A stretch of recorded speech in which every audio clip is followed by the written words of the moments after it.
week, I had reported that Michael Simmons had recently been arrested in Miami for cocaine possession. Here's a picture of his mugshot, and I got curious. I wanted to know what exactly happened that night that he was arrested, so I went ahead and put in a request to get his arrest report.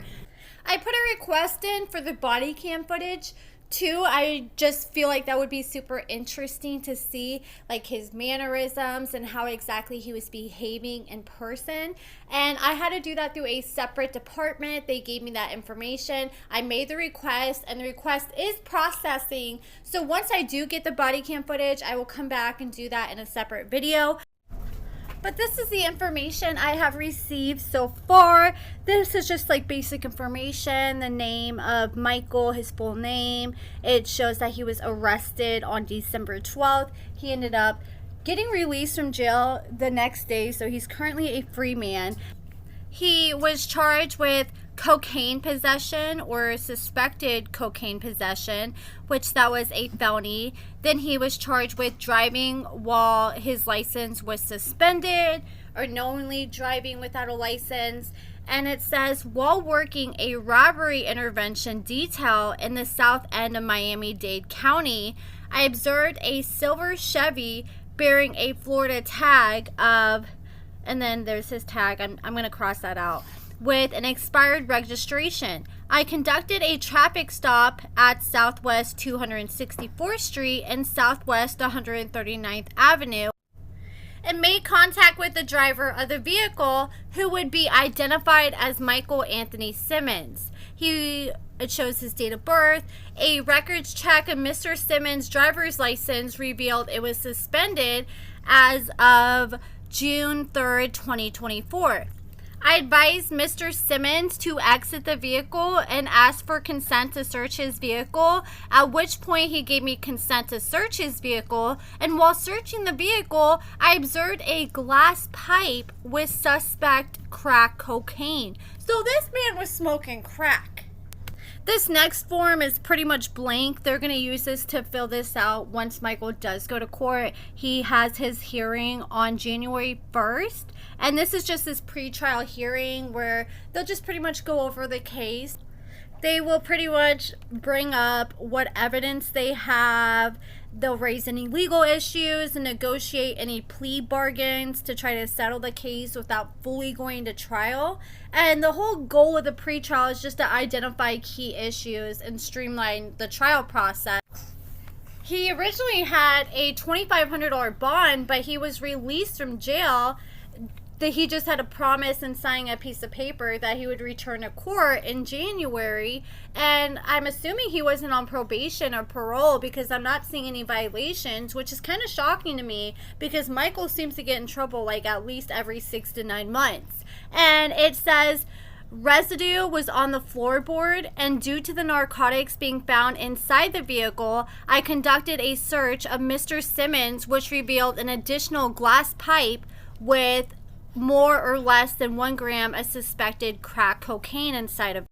Per Mr. Simmons, his vehicle was left properly parked and secured at the parking lot of the complex. Mr. Simmons was placed under arrest and transported to the TJK via Station 4.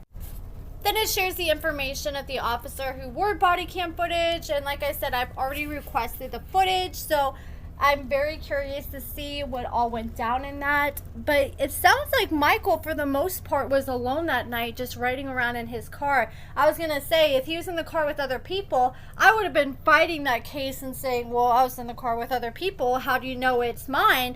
But if he was alone and they found a pipe in his pocket, that's going to be pretty hard to fight. I'm shocked they didn't give him a paraphernalia charge on top of the possession charge, since they found 2 different pipes.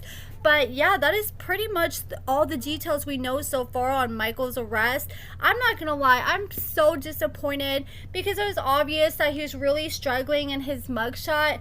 But when I saw cocaine, you know, there's some people who just use cocaine here and there. So I'm like, okay, maybe he just decided to go party one night. Somebody had some, gave him some, and then he had bad luck and got caught with it. But the fact that he's smoking crack and he's got multiple pipes on him, that tells me that this is a lifestyle for this man. man. And I don't know anyone who just smokes crack here and there.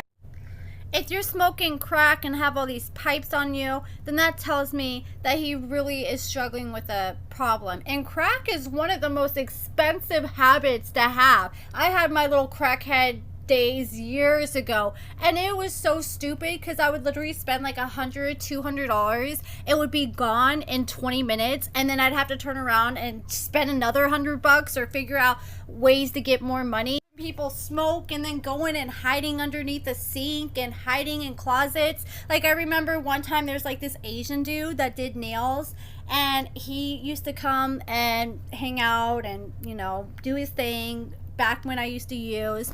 And this dude would get so weird. Every single time, as soon as he would take a hit, he would all of a sudden take off all his clothes, get fully naked. And I was like, okay, this dude's trying to do something. I felt all uncomfortable. I'm like, I'm not trying to do anything. This is weird. And next thing you know, this dude folded himself up like a pretzel and hid underneath my sink, which was super small at the time. Like, I don't even think that I could have figured out a way to get under that sink, but somehow he did. And then when he came out, he was just like poking his head around the corner of the bathroom, and every time I look over, he'd like shut the door and hide. It was so freaking weird. And I've seen numerous people do that on crack before. It just makes people so paranoid. I remember one time he wanted to come over. I'm like, okay, I don't want to deal with all this weird crap with him getting naked and hiding. So maybe if I bring one of my friends or my brother with me, then maybe he won't do this. And I brought them over, and he still did it in front of my brother and my friend. Got full on naked, was hiding underneath the sink, just all kinds of weird behavior. So I'm very curious to see how Michael acts in this body cam footage, but it's just so heartbreaking knowing that he just had a child, not this past December, but it was just like a year ago, I believe.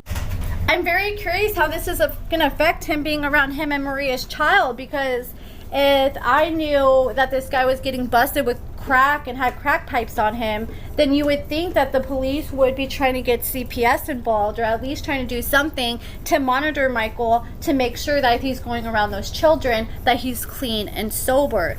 Like I said in my last video, I really hope the judge sentences him to some kind of rehab and then sends him to some kind of halfway house, because let's be honest, 30 days in rehab just isn't enough, and makes him do like at least 6 months to a year of some kind of like long-term treatment or monitoring where he's getting drug tested so he can turn his life around. But that is pretty much it for this video, guys. Let me know what you guys think about everything in the comments below. Give this video a thumbs up, subscribe, and thank you so much for watching.